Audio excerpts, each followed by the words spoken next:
A war that lasted 10 years. A king who vanished for another 10. 12 ships sailed away from Troy. Only one man reached home.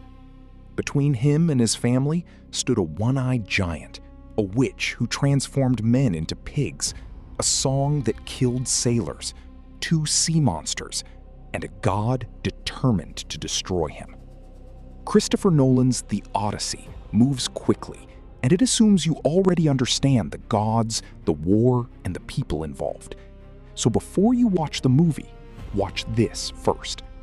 In the next 6 minutes, we will follow the timeline, place the journey on a modern map, separate history from legend, and show what Nolan changed.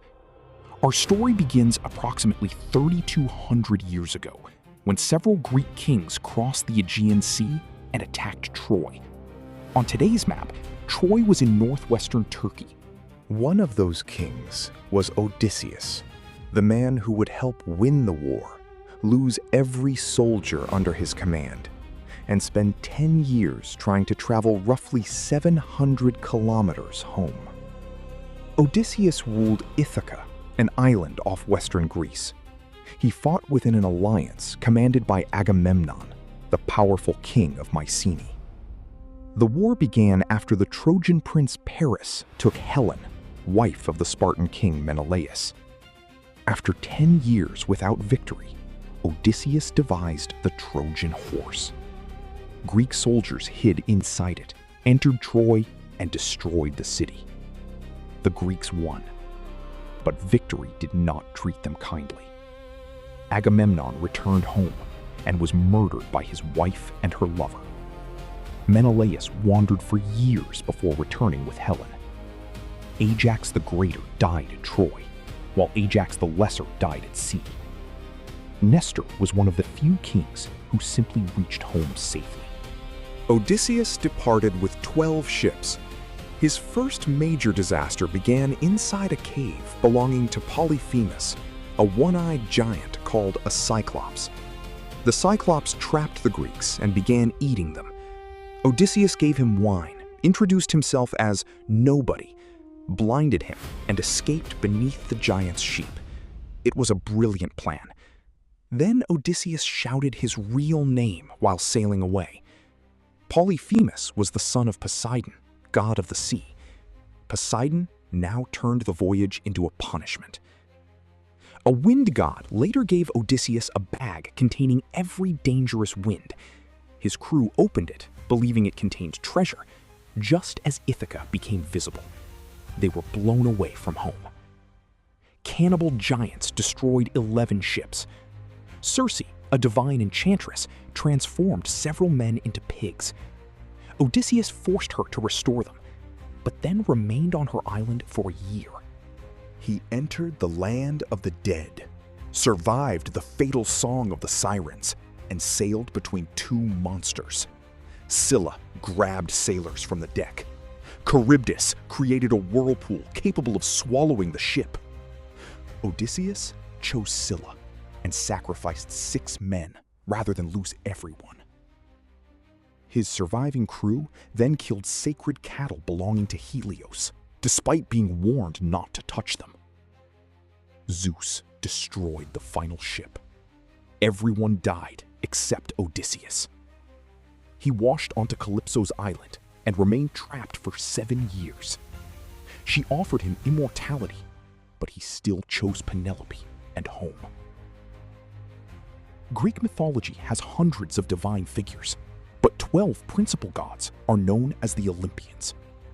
For this story, remember 5. Poseidon opposes Odysseus. Athena protects him. Zeus maintains order. Hermes delivers divine help. Helios demands punishment for his cattle.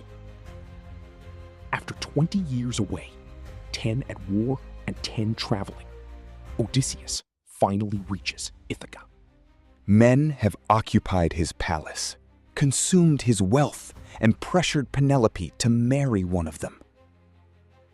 Odysseus enters, disguised as a beggar. Penelope organizes a contest involving his bow. every suitor fails to string it. The beggar succeeds. Odysseus reveals himself, joins his son Telemachus, and kills the suitors. Penelope tests him using a secret about their marriage bed.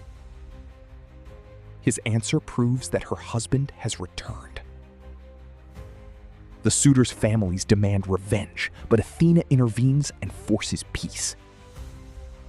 That is where Homer's The Odyssey ends. A later lost sequel says Odysseus is eventually killed accidentally by Telegonus, the son he had with Circe. But did any of this really happen? Troy was a real city, and archaeology shows that it suffered destruction during the Bronze Age. A genuine conflict may have inspired the legend. But there is no proof that Odysseus existed, that soldiers entered Troy inside a wooden horse, or that the supernatural voyage occurred. Even the route remains disputed. Sicily, Tunisia, Malta, Corfu, and southern Italy have all been connected with the adventures, but no map is definitive. So, how accurate is Nolan's movie? It retains the major landmarks: Troy, the Cyclops, Circe, the underworld, the Sirens, Calypso, Ithaca, and the suitors.